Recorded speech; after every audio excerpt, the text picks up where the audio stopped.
Considerações finais das 17 contradições e o fim do capitalismo. No começo do livro, Harvey fala sobre a metáfora do navio. Como todos sabem, o navio tem classes sociais, né? Desde os mais ricos até aqueles que se arriscam a uma viagem, não é, da sua vida, pagando um pacote alto aí, tendo acesso àqueles delírios, né, que existem dentro de um navio. A metáfora do navio nos ajuda a entender que o capital possui os tentáculos pelos quais o trabalho, a reprodução social, os lucros, etc., estão engrenados. Esta engrenagem, dentro lá das 17 contradições do Harvey, também nos ajuda a entender o sentido negativo e positivo, e agora aqui eu vou tentar elencar e discutir um pouco 17 questões que são as saídas por onde a humanidade pode caminhar. Pensar e viver no capitalismo implica assumir as coisas que nós aprendemos. Por mais que a gente seja contra, assume-se uma vida social coletiva que é parte desta engrenagem. Estudos capitalcêntricos são aqueles que discutem, não é, fórmulas do capitalismo, lucros, mas não atingem diretamente questões ideológicas, políticas e saídas, ou seja, não tem interesse, não é, em ir além do capital. Neste estudo, como em outros do próprio autor, o interesse é claro, é um pensador marxista que busca as saídas do capitalismo e também da ordem do capital. Bem, vamos então às saídas, às propostas em 17 pontos. Ponto número 1. Valor de uso para todos. Trocar a ideia do valor de troca como um substituto do valor de uso, de tal forma que o valor de uso seja preponderante sobre o valor de troca. 2. Outro meio de troca, estabelecer aí talvez um tipo de cheque, salário, outro dinheiro, outra forma que não esteja atrelado, né, ao sistema financeiro como um todo, que as pessoas possam trocar livremente. Talvez isso fosse associado num primeiro momento à utilização do próprio dinheiro. 3. Acesso à terra como bem comum.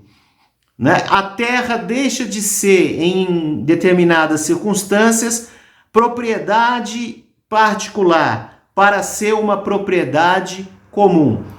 Aos moldes aí do movimento sem terra, não é, de tal forma a horizontalizar e a tirar um pouco o poder desses grandes conglomerados, não é, de ricos e de pessoas, de empresas que utilizam a terra para outros fins. 4. Desapropriação do poder social de pessoas privadas. Ou seja, vamos pensar aqui na ideia de um imposto mais alto, né, para as classes mais altas e também no sentido de tirar, né, destas pessoas a ideia de superioridade. Então a gente já estaria aqui, não é, em uma sociedade futurística no qual não haveria essa busca frenética por um poder, não é, simbólico e autoritário que o dinheiro nos impõe. 5. Associações de produtores.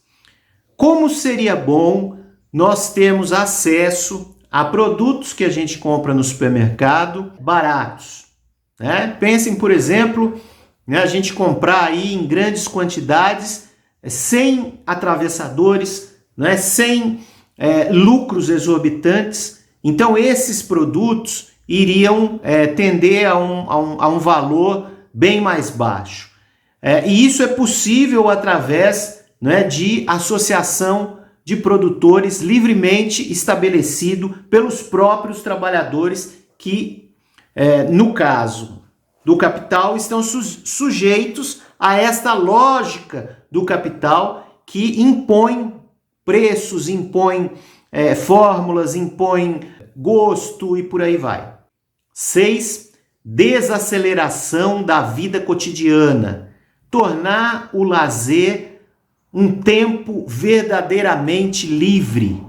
Isso é muito importante na medida em que as pessoas, tendo acesso a vários itens, né, da satisfação humana, possam fazer do seu tempo um tempo realmente livre.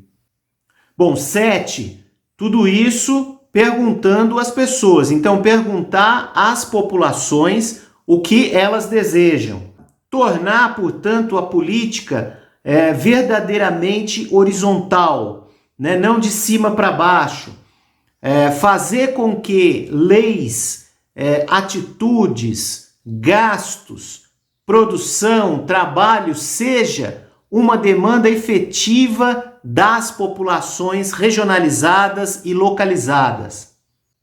8. Novas tecnologias para liberar tempo. Nós sabemos que o trabalho continuará a existir e, portanto, é necessário a produção de várias coisas que nós consumimos. Então, isso vai demandar uma certa jornada, digamos assim, do trabalho. As jornadas serão diminuídas e aqui as tecnologias entram para ajudar os seres humanos a diminuir este tempo de trabalho. Diminuindo o tempo de trabalho, pode haver rodízio de funções. Por que nós temos que insistir em funções especializadas? As pessoas poderão trabalhar 1 hora aqui numa função, na administração, 1 outra hora aqui numa função de polícia, 1 outra hora aqui numa outra função. Estaríamos com a lógica de 3 horas de trabalho por dia, por exemplo. 9. Desespecialização geral das profissões.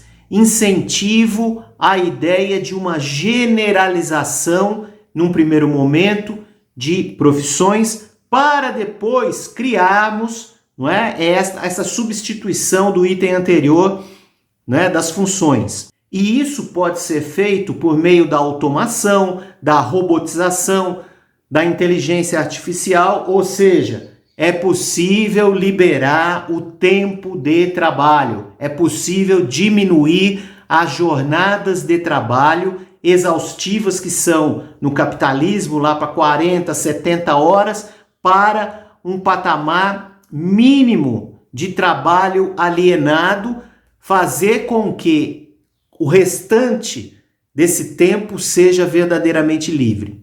10. Quebrar monopólios e poderes centralizados.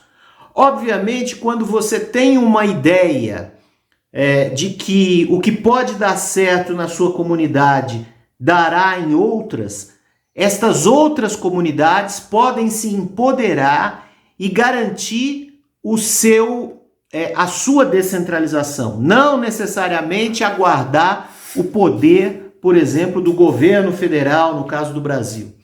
Então, a descentralização aqui é a palavra. Descentralizar não só as decisões, mas o trabalho e toda a perspectiva de energia criativa que possa ter das pessoas. Bom, e com isso é preciso quebrar os monopólios. 11. Incrementar as relações sociais com a natureza. Aprender a amar os animais.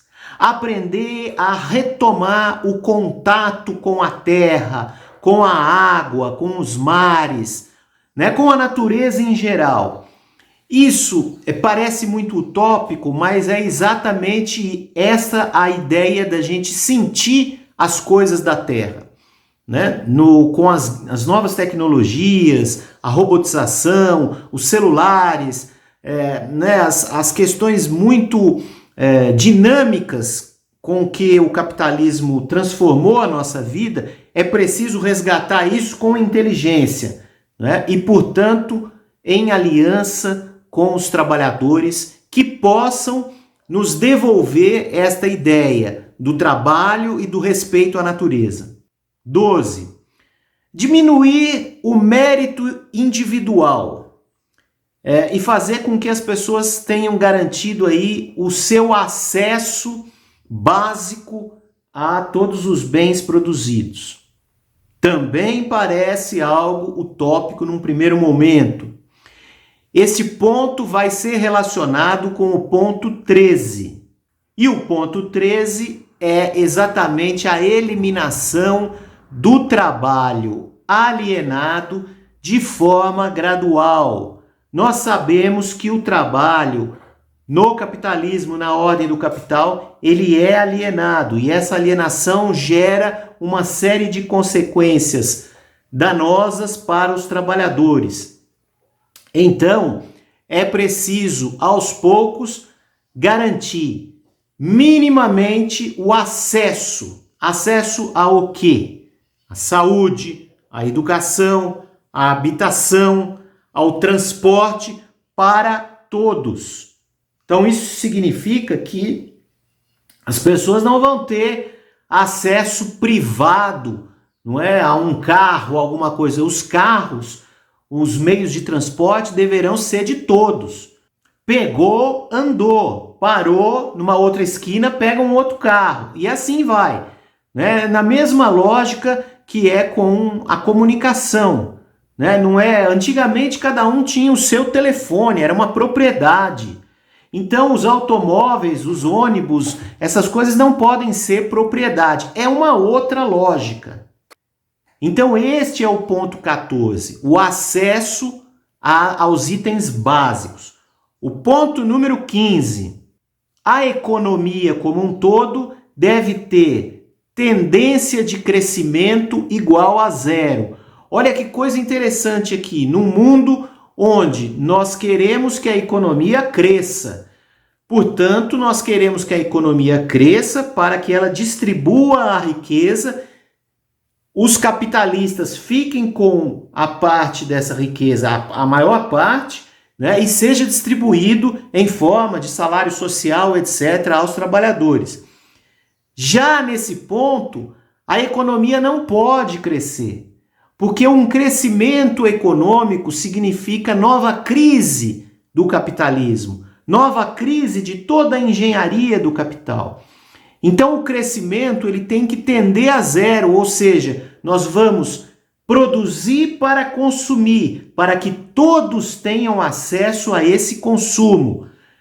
Produzir para que todos estejam empregados nesta produção, né? Portanto, vamos tirar o fantasma do desemprego. 16. Esta produção será com energias potencialmente reveladoras de novas criatividades e que preservem o ecossistema, que esta questão ambiental com a natureza seja objeto de muita pesquisa, né, de muito interesse dos jovens na universidade, para que nós possamos, né, ter uma vida melhor, respirar novos ares. E, finalmente, ponto 17, o surgimento de pessoas inalienadas ou desalienadas. Ao longo desse processo, é possível que os seres humanos não venham mais carimbados com a ideia do ter, do poder, do dinheiro, mas sim com uma ideia muito mais elevada no sentido de busca de felicidade dos outros, de busca de harmonia, de preservação da natureza e por aí vai. Para que tudo isso aconteça, o capital não cai sozinho. Terá que ser empurrado.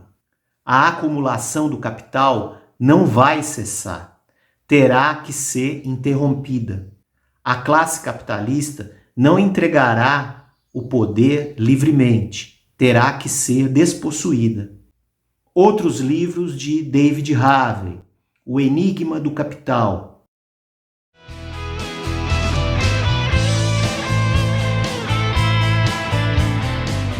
Os Limites do Capital.